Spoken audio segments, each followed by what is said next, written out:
آج جو ہم یہ سوچتے ہیں نا کامیابی کا معیار کیا ہے، بچوں کو 5 سال میں ممبئی لے کے چلے جاؤ، 22 سال کی عمر میں لوٹ کے آئے گا سیٹھ بن جائے گا، 20 سال میں جائے گا 40 سال میں زمیندار بن کے پلٹے گا۔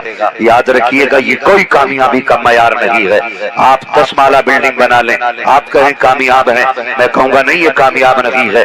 20 سال کوئی ممبئی مہاراشٹرا پونے جا کر کے لوٹ کر کے آئے، شاندار بلٹ پروف گاڑی ہو، وی آئی پی کپڑے پہن کر کے آئے، آپ کہیں یہ کامیاب ہو کے آیا ہے، میں کہوں گا یہ بھی کامیاب ہو کے نہیں آیا ہے۔ پھر پوچھے کامیابی کا معیار کیا ہے؟ سب سے بڑا کامیاب وہ ہے جس نے دنیا سے جانے سے پہلے اپنی آخرت کا انتظام کر رکھا ہے۔ سبحان اللہ سبحان سب سے بڑا کامیاب وہ ہے جس نے دنیا سے جانے سے پہلے آخرت کا انتظام کر رکھا ہے۔ سنو، آپ نے کئی بار سنا ہوگا، لحد میں عشق رخ شہ کا داغ لے کے چلے، اندھیری رات سنی تھی چراغ لے کے چلے، تیرے غلاموں کا نقش قدم ہے راغ خدا، وہ کیا بھٹک سکے جو یہ سراغ لے کے چلے۔ آخرت کی تیاریاں کیجئے۔ تعلیم سے بہت دور ہم ہوتے جا رہے ہیں، ہم تعلیم سے اتنی دور ہیں کہ ہماری قوم کو اتہاس پڑھایا جاتا ہے، اور ہماری قوم کے اندر جو ہمارے بڑے بڑے راجہ مہاراجہ آئے ان کی زندگی کے بارے میں اللہ کے ولیوں کی جھوٹی ہسٹری کر کے پڑھائی جاتی ہے۔ مجھے حیرت ہوتی ہے، ہماری قوم کا ایک بچہ کہتا ہے اورنگزیب عالمگیر بہت بڑا دجال تھا، بہت بڑا ظالم تھا۔ میں کہتا ہوں اپنی نسلوں کو صحیح راستہ دکھاؤ، انہیں تعلیم سے آراستہ کرو، یہ کسی کے کہنے کے پیچھے نہ پڑیں، بلکہ ان کو اتنا سجا دو اگر کوئی جھوٹی تعلیم سنائے ان کو آ کر کے اپنی نالج دے تو یہ ان کو بتا دیں ہمیں سکھانے کی ضرورت نہیں ہے، ہم محمد کے غلام ہیں، تم جتنا کالجوں میں سکھاتے ہو اتنا ماں باپ ہمیں گودی میں سکھا دیا۔ نعرہ تکبیر، نعرہ رسالت۔ خواجہ غریب نواز کانفرنس، حضرت علامہ مفتی حماد رضا صاحب قبلہ۔ سمجھ رہے میری بات؟ لیکن وہی بچے کامیاب ہوں گے جن کے ماں باپ کامیاب ہوں گے۔ برا نہ مانیے گا، میں آئینہ کو دکھاؤں گا داغ چہرے کے، جسے خراب لگے سامنے سے ہٹ جائے۔ بچے وہی کامیاب ہوں گے جن کے ماں باپ کامیاب ہیں۔ جب باپ کو یہ نہیں پتا کہ یہ کالا اکثر بھینس برابر ہے تو اسے یہ کیا پتا بچہ کیا پڑھ کے آیا۔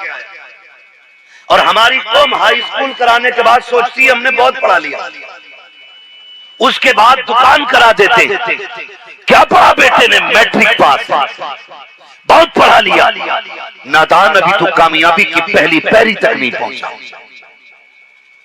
ہم تعلیم میں سب سے پیچھے، اور پھر ہماری قوم کھڑے ہو کے کہتی ہے نہیں، دیش کی آزادی میں فلاں کا یوگدان ہے، فلاں کا یوگدان ہے۔ میں کہتا ہوں مدرسے بند کرنے سے پہلے یہ سوچ لینا، ہندوستان کو آزاد کرانے کے لیے جنہوں نے سب سے پہلے قدم بڑھایا تھا وہ کسی امریکہ یا لندن فراق کی تعلیم یافتہ نہیں، انہی مدرسوں کی گود سے نکلنے والے شہزادے تھے۔ زندہ باد، واہ واہ۔ فضل خیر آبادی کون؟ مدرسے کا بیٹا ہے۔ واہ واہ۔ کفایت علی قادری کون؟ مدرسے کا بیٹا ہے۔ پڑھو نا، ہندوستان کو آزادی دلانے میں سر فہرست مدرسے کے لالوں کا کام ہے۔ زندہ باد۔ اور ہماری قوم اپنی تعلیم سے، اپنی ہسٹری سے بے خبر ہے، جس کے جو من میں آتا بول دیا جاتا ہے، جو چاہتا لکھ دیتا۔ پڑھیں اور آگے بڑھیں۔ تعلیم بہت زیادہ ضروری ہے، اگر یہ نہیں ہے تو دولت وہاں کام نہیں آتی جہاں قلم کام کرتا ہے۔ کیا کہنے؟ کہ یاد رکھیے گا، جہاں قلم کام کرتا ہے وہاں پیسہ کام، وہاں پیسہ کام زور سے، وہاں پیسہ کام نہیں کرتا ہے۔ اور یہ جو کہتے مدرس مسلمانوں کو آگے جگہ نہیں ملتی، میں کہتا ہوں جھوٹ بولتے ہو، جھوٹ بولتے ہو۔ کسی مرض کا علاج بن کے دکھاؤ، مریض خود تمہارے دروازے تک آئے گا۔ جب تو خود سے پران کی گولی نہ بن سکا تو تیرے پاس آئے گا کون؟ بن کسی کینسر کا علاج، بن کسی برین ٹیومر کا علاج، بن کسی برین ہیمریج کا علاج۔ بڑے بڑے تیری چوکھٹ پہ کھڑے ہوں گے، اس لیے کہ جب ضرورت پڑتی ہے پھر ساتھ نہیں دیکھی جاتی ہے، برادری نہیں دیکھی جاتی ہے۔ میں آپ کو سمجھانا چاہتا ہوں، لوگ ڈاؤن لگا، مسالہ کھانے والے، بیڑی پینے والے جب پریشان ہوتے تھے، ایک دکان کوئی کھلتی تھی پھر ساتھ نہیں دیکھی جاتی تھی، برادری نہیں دیکھی جاتی تھی، لوگ دوڑ کے جاتے تھے، ایک ہاتھ ڈالتے تھے، جو چیز 5 کی تھی وہ 50 میں خرید رہے تھے۔ میں نے کہا دیکھ تو سکی یار، یہ دیوبندی کی دکان ہے، یہ غیر مسلم کی دکان ہے، غیر مسلموں سے کہو یہ کلمہ پڑھنے والوں کی دکان ہے. انہوں نے کہا آج ظلم نہیں دیکھنا ہے, مذہب نہیں دیکھنا ہے, ضرورت دیکھنی ہے. میں یہی کہنا چاہتا ہوں کسی مرض کا علاج کرو, بنا ذات دیکھے تمہیں کرسی عطا کر دی جائے.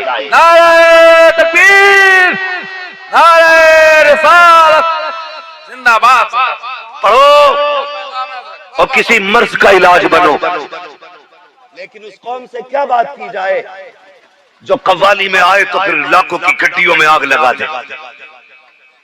برا نہ مانیے گا, ایک ہی اشتہار میں حد تو تب ہو جاتی ہے فیضی بھائی, حد تب ہو جاتی ہے جب ایک ہی اشتہار میں خطیبوں کے نام بھی ہوتے ہیں اور نیچے کو اگلے دن نچنیوں کے نام بھی ہوتے ہیں. آپ سکھائیں گے دین علماء کو یا علماء سے سیکھیں گے دین؟ آپ نزلہ ہو جائے تو ڈاکٹر کے مشورے کے بغیر آپ کھانا نہیں کھاتے, اور جب دین میں بیماری لگ جائے تو مولوی کے بغیر کیسے جی لیتے؟ دماغ سے فیصلہ کرو. دین کی ہمیں ضرورت ہے, دین کو ہماری ضرورت نہیں ہے, اترانے کی ضرورت نہیں ہے.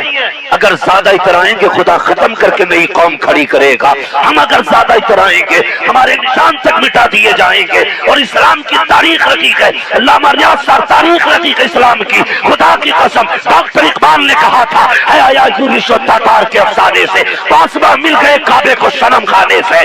اگر وہ چاہتا ہے تو مٹانے والوں کو دین کی حفاظت کے لیے چن لیتا ہے, جو ختم کرنے آتے ہیں وہی بقا کا جھنڈا لے کے کھڑے ہو جایا.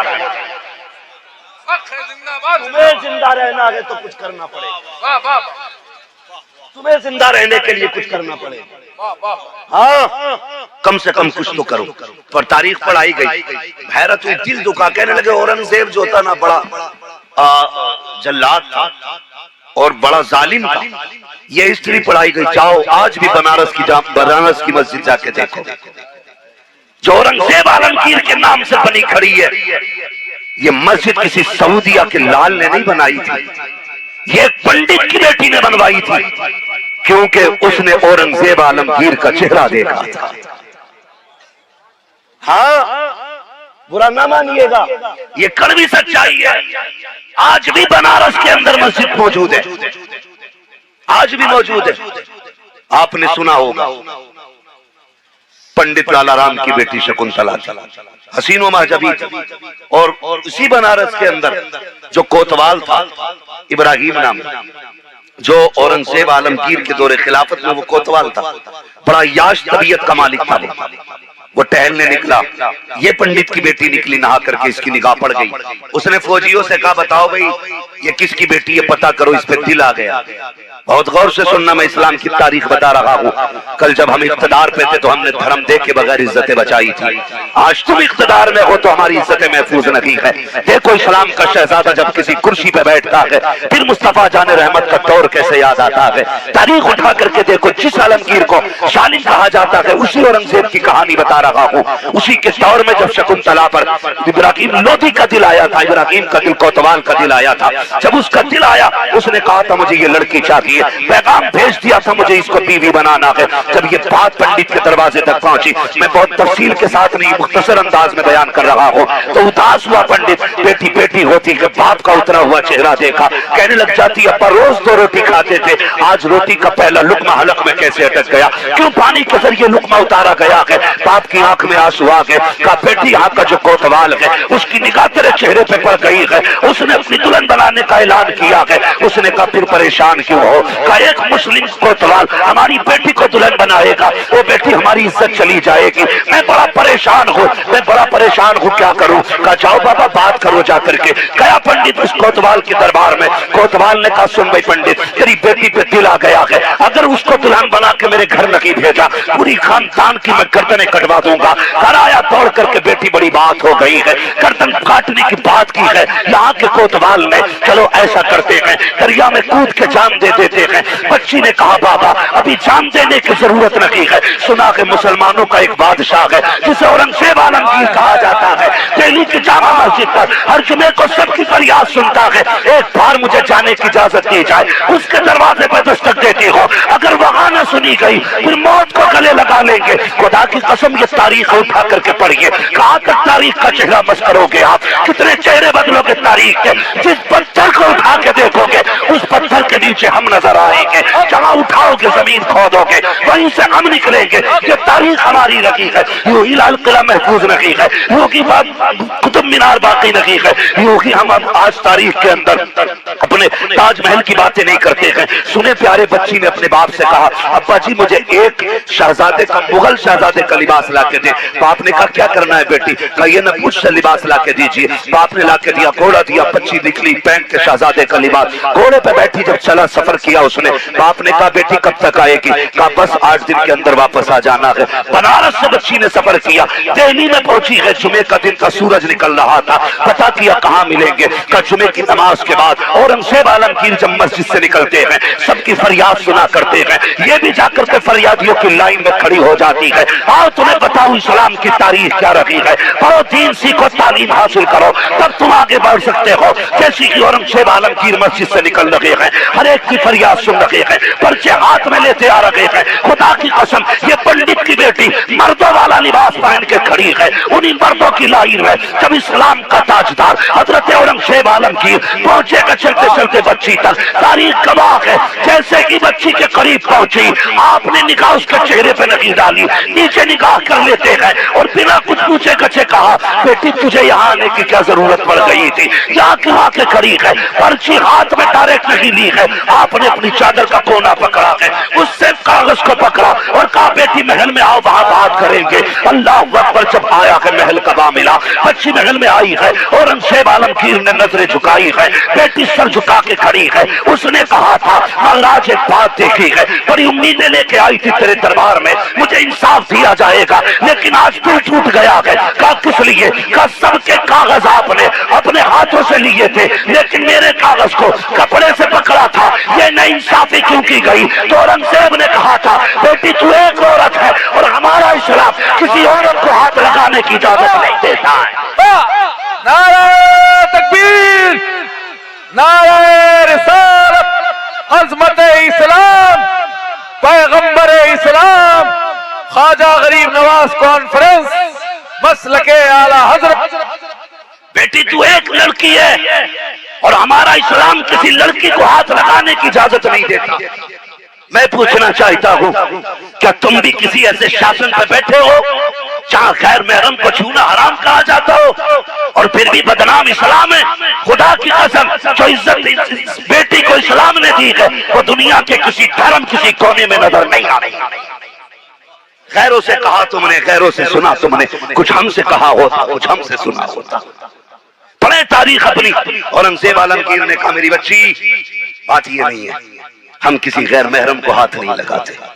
یہ بادشاہ کا نظریہ, یہ بادشاہ کا نظریہ ہے. مجھے اس میں گفتگو نہیں کرنی ہے, میں سیاسی گفتگو کرنے نہیں آیا, میں اپنی قوم کو بیدار کر کے مصطفیٰ کے مدینے تک پہنچانا چاہتا ہوں.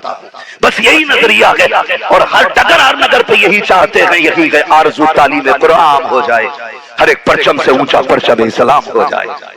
بھائی اورنگزیب عالمگیر کے دربار میں بچی کھڑی ہے, بتا بیٹی بات کیا ہے؟ بچی نے پوری رداد کری. کہا آپ کا جو کوتوال ہے نا وہ عزت لوٹنا چاہتا ہے. سنا ہے آپ کے دربار سے کوئی خالی نہیں گیا. 8 دن کا ٹائم ملا ہے اس کے, 15 دن کا ٹائم ملا ہے اس کے دربار سے. اگر دلہن بن کے نہ گئی تو میرا پریوار مار دیا جائے گا. کیا کروں میں؟ اورنگزیب عالمگیر نے کہا جیسا میرا کوتوال کہتا ہے ویسا ہی کیا جائے, جیسا میرا کوتوال کہتا ہے ویسا ہی کیا جائے. اے بابو کہاں جا رہے ہو آپ؟ ادھر آؤ, قرآن شریف بھجوا دیجئے, کہیں رکھوا دیجئے. آپ بیٹھو بھی, ساری محفل آپ کے لیے سجی. اصل دولہا تو آج آپ ہیں, ہمیں تو آپ کے صدقے میں بولنے کا موقع مل رہا ہے بھائی. ہاں قرآن شریف ذرا پہنچا دیں, ذرا تھوڑا سا چلیں آگے, توجہ ہے. کہتے ذرا یا رسول اللہ, سنیں گے تھوڑی دیر. ہاں یہ ہمارا پرشاسن, یہ بہت اچھا انتظام, حالانکہ پرمیشن جو بھی تھی جہاں تک تھی یہ ان کی ایک مہانتا کی دلیل ہے کہ ابھی تک ہمارا پروگرام آگے تک چلتا جا رہا ہے. ہاں بس توجہ کریں، بس تھوڑی دیر گفتگو ملاحظہ فرمائیں، توجہ کہتے ذرا یا رسول اللہ، زور سے بولے۔ اورنگزیب عالمگیر نے کیا کہا؟ بولے جیسا میرا کوتوال کہتا ویسا کیا جائے۔ بچی کا دل ٹوٹ گیا، بڑی حسرتیں لے کے آئی تھی، کہا ہو سکتا فرمان جاری ہوگا ہم سر قلم کریں۔ نہیں بیٹی ہم فوجی بھیج رہے، انہوں نے تو کہہ دیا کہ جیسا میرے کوتوال نے کہا ویسا کیا جائے۔ بچی روتی ہوئی واپس لوٹ آئی، گھر آئی، باپ نے جلدی سے پوچھا کیا کچھ کام بنا؟ کہنے لگی ابا جو بادشاہ ہے نا اس نے یہ کہا ہے کہ جیسا میرا کوتوال کہتا ویسا کیا جائے۔ باپ کی چیخ نکل گئی، بیٹی میں نے کہا تھا کچھ نہیں ہونے والا، چلو ندی میں کود کے جان دے دیتے ہیں، بنارس کی بات ہے، اسی ندی میں جان دے دیتے، عزت تو بچ جائے گی۔ بچی نے کہا نہیں ابا۔ کہا کیوں؟ کہا جب اس بابا نے یہ کہا ہے نا جیسا میرا کوتوال کہتا ویسا کیا جائے، اس نے کہا مجھے دلہن بھی بننا ہے، مجھے ڈولی میں بھی بیٹھنا ہے۔ کہا بیٹی عزت چلی جائے گی۔ اس نے کہا ابا جتنی دیر میں دہلی میں رہی تھی اس نے مجھے 3 بار بیٹی کہہ کے آواز دی تھی، 3 بار مجھے بیٹی کہا تھا، اور جو کوئی مسلمان کسی کو بیٹی کہہ دیتا ہے کبھی اس کی عزت لٹنے نہیں دیتا ہے۔ مجھے وہی کرنا ہے جو اس نے کہا ہے، آگے کیا ہوگا یہ وہ جانے۔ جب بات آ گئی شادی والے دن کی، دلہن بنی، بیٹھی ڈولی میں، چلنے لگی ڈولی، باپ رو رہا تھا، عزت چلی گئی۔ جب یہ ڈولی اٹھ کے نا اس ابراہیم کوتوال کے دروازے پہ پہنچی، اس نے کہا ڈولی رکھ دو۔ کہا کیونکہ آج میں اپنے ہاتھ سے خیرات لٹانا چاہتا ہوں۔ خوش تھا مگن تھا بوڑھا کھوسٹ، اس چکر میں تو جوان لڑکی مل گئی ہے، عیاشی کا اس کو نشہ چڑھا تھا۔ اس نے کہا رکھو ڈولی، اور اس کے بعد سونے کے سکوں کے تشت لائے گئے، وہ یوں اٹھاتا پکھیر دیتا، بھکاریوں لوٹنے والوں کی لائن تھی۔ جب لوگ اس کی خیرات لوٹ رہے تھے اسی جماعت کے اندر ایک پرانی چادر اوڑھ کر کے شخص آگے بڑھا، اس نے کوتوال کے آگے ہاتھ پھیلایا، کہا مجھے بھی کچھ دیا جائے۔ اس نے کہا نیچے اتنے سکے پڑے ہیں اٹھا کیوں نہیں لیتا ہے؟ آنے والے نے کہا میں الگ قسم کا سوالی ہوں، میں پھینکے ہوئے نہیں اٹھاتا، میرے ہاتھ میں دیا جائے۔ جب اتنا کہا ہے اس نے جیسی سکھوں کی مٹھی بھری ہے اور فقیر کے ہاتھ میں ہاتھ دیا ہے، فقیر نے کلائی تھامی، ایک ہاتھ سے چادر اتاری، تاریخ گواہ ہے چادر کے نیچے جو چہرہ نظر آیا وہ اورنگزیب عالمگیر کا چہرہ نظر آ رہا۔ نعرہ تکبیر، نعرہ رسالت، فیضان اولیاء کرام۔ وہ اورنگزیب عالمگیر کا چہرہ کانپ گیا کوتوال۔ حضور آپ کہنے لگے تجھے کیا لگتا ہے حضور کا غلام مسند پہ بیٹھا ہو اور تیرے جیسے کتے عورت کی عزت پہ نظر اٹھا لے؟ تجھے نہیں پتا ہم نے مدینے والے کا کلمہ پڑھا ہے۔ ہاں اس کے بعد کہا 2 ہاتھی لائے جائیں۔ 2 ہاتھی لانے کے بعد اسی میدان کے اندر دونوں ہاتھیوں میں اس کی ٹانگیں زنجیروں سے باندھ کر کے مخالف سمتوں میں دوڑایا گیا، پیٹھ سے چیر کے رکھ دیا۔ اعلان کیا اورنگزیب عالمگیر نے یہ مت سمجھ لینا بیٹی کسی غیر قوم کی ہے، آج کے بعد کسی بیٹی کی عزت پہ بھی انگلی اٹھی اورنگزیب عالمگیر کے دور میں یہی حشر کیا جائے گا۔ اس کے بعد بچی نکلی ہے پالکی سے، کہنے لگی مہاراج آپ آ گئے میرے گھر چلیے گا۔ اللہ اکبر، اورنگزیب عالمگیر پنڈت کے گھر آئے، اللہ اکبر کہتے ہیں بیٹی جلدی کیجئے مجھے پانی دیا جائے پینے کے لیے۔ بچی نے کہا آپ پیاس زیادہ لگ رہی ہے۔ کہا جس دن تم میرے دربار میں گئی تھی اور اپنا درد بیان کیا تھا اسی دن میں نے قسم کھائی تھی اس دن تک پانی نہیں پیوں گا جب تک بیٹی کے ساتھ انصاف نہیں کر دوں گا۔ اللہ اکبر، اس فریاد کے بعد آج پہلا دن تھا اورنگزیب عالمگیر نے پانی پیا ہے۔ بچی سے کہتے ہیں اب بیٹی مجھے پانی تو پلا دیا، مجھے نماز ادا کرنی ہے۔ بچی نے ایک چبوترا بنایا تھا، کہا مجھے پتا تھا تم آؤ گے تو عبادت بھی کرو گے، یہ جگہ میں نے آپ کے لیے صاف مٹی سے تیار کی ہے، آپ اس پہ نماز ادا کریں۔ اورنگزیب عالمگیر نے شکریہ کے سجدے جس زمین پہ ادا کیے تھے اسی زمین کو پنڈت نے مسجد بنا دیا تھا، اور آج تک اس مسجد کا متولی پنڈت کے گھرانے کا شخص رہتا ہے۔ یہ ہماری تاریخ رہی ہے، اور ہماری اولاد کو بے وقوف بنایا جاتا ہے کہ تمہارا جو بادشاہ تھا وہ ظالم تھا، خدا کی قسم جب ہم کرسی پہ بیٹھے تھے تو عزت سلامت تھی، ہاں عزت سلامت تھی۔ میری قوم تمہیں پڑھنا ہوگا، آگے بڑھنا ہوگا۔ آج تو سب سے زیادہ پیسے کا جو نشہ چڑھا ہے نا، نشہ پیسے کا، ہر بندہ یہ چاہتا ہے یار پیسہ میرے پاس زیادہ دکھے گا کب کا ڈی جے بجاؤ، اور اس میں ٹھلوے کھڑے کرو اور وہ یوں پیسہ لٹا یوں. پھر کہتے ہیں نتھو کے للہ نے کمال کر دیا, 8-10 گڈی توڑی, 8 نہیں 50 توڑ دے, نتھو کا للہ ہی رہ گیا. یہ پیسہ اٹھا کے کسی غریب کی چوکھٹ تک پہنچا دے, محمد کا غلام کہا جائے گا,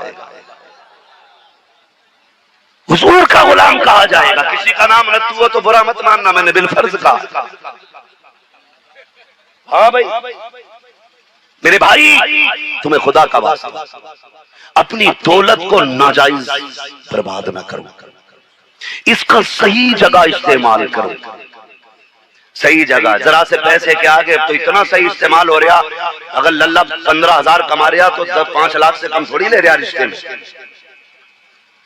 اگر 20,000 کمانے لگ گیا تو 6 لاکھ, اور 25-50 پہ کہانی پہنچ گئی تو کہہ رہا 15 لاکھ ایڈوانس چاہیے. آگ لگے تیرے ایڈوانس میں,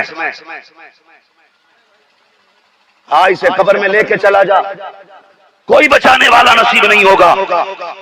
ایڈوانس کی لعنت نے آگ لگا دی. بھائی طفیل بھائی, ابھی ہبلی میں تھے ہم لوگ رات, چند نوجوان مجھے آ کے ملے. انہوں نے آ کے یہ تذکرہ کیا, حضور بتائیں بچیوں کو کیسے بچایا جائے. سنیں میری قوم بہت ذرا دل تھام کر کے, موج آ رہی ہے نا کہ ہم تو کھا رہے ہیں, ہمیں مطلب کیا ہے.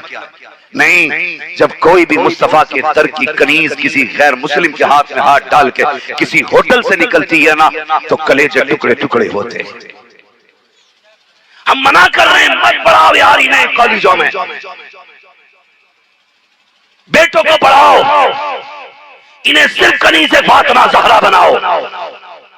یاد رکھیے گا, باپ 1% بگڑا ہوا بھی ہو تو چلے گا, لیکن ماں 50% نہیں, آدھا % نہیں, کسی قیمت پہ بگڑی ہوئی نہیں چلے گی. اس لیے کہ بچوں کی پرورش باپ نہیں ماں کیا کرتی, ماں کیا کرتی ہے. اور نتیجے جانتے ہو, میں تمہیں بتاؤں نتیجے میں بتانا چاہتا ہوں, آپ توجہ کیجئے گا, نتیجے سنیں. ایک نوجوان مجھ سے کہنے لگا کہ بے نقاب والی لڑکیاں اتنی برباد نہیں جتنی نقاب والی برباد ہے. سمجھ رہے میری بات, میں کچھ کہہ رہا ہوں آپ سے. نقاب والی اتنی برباد, بے نقاب اتنی برباد نہیں جتنی نقاب والی برباد ہے. میں نے کہا منہ بند کر, کل بھی نقاب عزت والی بیٹیوں کا تھا, آج بھی نقاب عزت والی بیٹیوں کا ہے. فرق اتنا ہے کہ بگڑی ہوئی لڑکیوں نے آج اپنے آپ پہ نقاب ڈال رکھا ہے. اپنے عیبوں کو چھپانے کے لیے نقاب پہن کے نکل رہی ہے, کہیں باپ کی نظر نہ پڑ جائے, کہیں بھائی کی نظر نہ پڑ جائے. سوشل میڈیا پہ آئے دن ویڈیوز دیکھتے ہیں, کئی لڑکے پکڑتے ہیں, کسی کو پوچھا جاتا ہے, سیدھی لڑکی کہتی بتا تیرا کیا بگاڑا ہے, تو ہوتا کون ہے ہمیں روکنے والا, میں تیری کیوں مانوں, تجھ سے مطلب کیا ہے. اے میری قوم کی بیٹی سن تو سکی, تو 60 سال بھی جیے گی, 70 سال بھی جیے گی, ایک دن تجھے موت آ گئی ہے. جس دن مسحری تیرے دروازے پہ آ جائے گی, ایسی زندگی مسحری ہے کسی دروازے سے خالی لگی گئی ہے, چبا کے رکھی گئی ہے, تو کفن میں لپیٹ کے لے کر کے جاتی ہے, اور ایسے لے کر کے جاتی ہے کہ تجھے واپس آنے کی مہلت نہیں دے گی. تو کہتی ہے میری مرضی ہے, اعلان کر دے اپنی مرضی سے جینا چاہتی ہو, پھر دیکھ مرنے کے بعد حشر کیا ہوگا. ایسا مان اسلام کا جس نے پوری زندگی تجھے عزتیں دی ہیں اور اتنی عزتیں عطا فرمائی ہے کہ مرنے کے بعد مرد کو 3 کپڑے ہیں, لیکن عورت کو 5 کپڑوں کا اعلان کیا جا رہا ہے. مجھے بتایا جائے جب کسی عورت کا انتقال ہوتا ہے, جنازہ تیار ہوتا ہے, اعلان کیا جاتا ہے, وہ لوگ اس کو کبھی نہ دیکھیں جس سے یہ پردہ کرتی تھی. آج غیر محرم کو دیکھنے کی اجازت نہیں ہے. میں نے کہا درست ہے. اس کے بعد جب قبر میں اتارنے کی باری آئی, یعنی قوم کے دانشور لوگ ایک کپڑا لے کے کھڑے ہو جاتے ہیں, کہتے خبردار بیٹی کے جنازے پہ بھی نظر نہیں پڑنی چاہیے. اللہ اکبر. میں پوچھنا چاہتا ہوں, قبر میں اتارتے وقت تمہیں جنازے کا خیال ہے, اس کے کفن پہ نظر نہیں پڑنے دے رہے ہو. آج اتنی غیرت آ گئی ہے. کل جب یہ شادیوں میں بنا دوپٹے کے جاتی تھی تب بھائیوں کی غیرت کہاں تھی, جب یہ بنا دوپٹے کے بازار میں ٹہلتی تھی تب کہاں تھے لوگ یہ کہنے والے نظریں جھکا لو فلاں کی بیٹی آ رہی ہے. تو فیشن کے نام پہ تم نے بیٹیوں کو ننگا کیا, ڈیزائن کے نام پہ بیٹیوں کے کپڑے اتار لیے. آج قبر میں جاتے جاتے تمہیں شریعت یاد آ رہی ہے, آج پردہ یاد آ رہا ہے. اے میری بیٹی, اس سے پہلے کہ لوگ تجھ پہ کپڑا ڈالیں اپنے ہاتھ سے کپڑا ڈال ڈال لے، فرق یہ ہے لوگوں کے کہنے سے ڈالے گی، بچانے والا کوئی نہیں ہوگا، اپنی مرضی سے چادر اوڑھ لے، جب قبر میں پہنچے بچانے کے لیے نبی کی بیٹی خاتون جنت کی حاضری ہو جائے۔ نعرہ تکبیر، نعرہ رسالت، خواجہ غریب نواز کانفرنس، خواجہ کا ہندوستان، حضرت علامہ مفتی حماد رضا صاحب قبلہ مراد آباد۔ میں بچیوں کی تعلیم کا مخالف نہیں، مرضی ہے آپ کی پڑھائیں انہیں، لیکن ایسی جگہ پڑھائیں جہاں پڑھنے والی بھی بیٹیاں ہوں، پڑھانے والی بھی بیٹیاں ہوں۔ اگر ابھی پوچھ لوں نا، اگر ابھی پوچھ لوں کس کے پاس کتنی بلڈنگ ہے، کہے گا اللہ کا شکر ہے حضور 3 پونا میں ہے، 5 ممبئی میں ہے، دعا کریں آگرے میں تاج محل کے آگے لینے کی تیاری چل رہی ہے، لے کے مر جانا ان بلڈنگوں کو۔ اور پوچھ لوں تم نے بیٹیوں کو کتنے کالج دیے، کتنے اسکول دیے؟ جو قوم ایک جلسے میں ایک رات میں 5 لاکھ خرچ کر سکتی ہے، وہ 1 سال میں ایک یونیورسٹی تیار نہیں کر سکتی۔ کیوں نہیں بڑھ رہے ادھر؟ اس لیے کہ ابا کھرپا چلاتا تھا تو اس نے بیٹے کے ہاتھ میں کھرپا ہی دینا۔ باپ گلی گلی میں چادریں بیچتا تھا تو 7 سال کے بیٹے کو سائیکل پہ بٹھا کے چادر بیچنا سکھا رہا ہے۔ تمہاری دھوپ میں کٹی ہے، کم سے کم بیٹوں کے ہاتھ میں قلم دے دو، بچوں کو کتابیں دے دو۔ کیا تم یہی چاہتے ہو جیسے تم نے ٹھوکریں کھائی ہیں تمہاری اولاد بھی ٹھوکریں کھائے؟ پڑھاؤ بچوں کو، آگے بڑھاؤ۔ جب تعلیم ہمارے پاس ہوگی تو یاد رکھیے گا جن کے پاس تعلیم ہوتی ہے ان کے حقوق ان کی جیب میں پڑے رہتے ہیں، یاد رکھیے گا۔ میں کوئی بہت زیادہ بڑی بات ایسی نہیں کہہ رہا ہوں جو اتنی بڑی سائنسی طور پہ میں نے بات کہہ دی ہو کہ آپ کی سمجھ سے بھرا ہوگا۔ ہاں میں آپ کو جو بتانا چاہتا ہوں، پڑھیے۔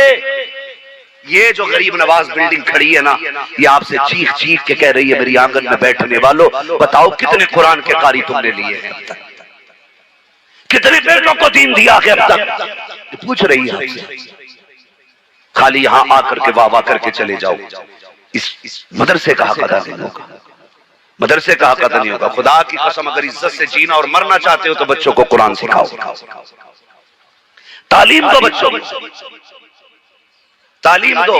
ہم تو ڈاکٹر بھی ہمارے اکثر ایسے ہیں، اکثر ایسے ڈاکٹر ہیں ہمارے کہ انگلش پڑھنے کے بعد 2 سال میڈیکل پہ رہ کے سوئی لگانی شروع کر دے۔ ایسی کچی پکی سوئیاں مار رہا، ٹیڑے کر دیا آدمی۔ کرونا میں تو اتنے سارے مریض بنا دیے تھے، کئی کہ ایسی ویکسین لگائی اب تک بیچارے ٹیڑے چلنے غزالی صاحب، مطلب آپ ٹیڑے نہیں چل رہے، کئی سارے لوگ۔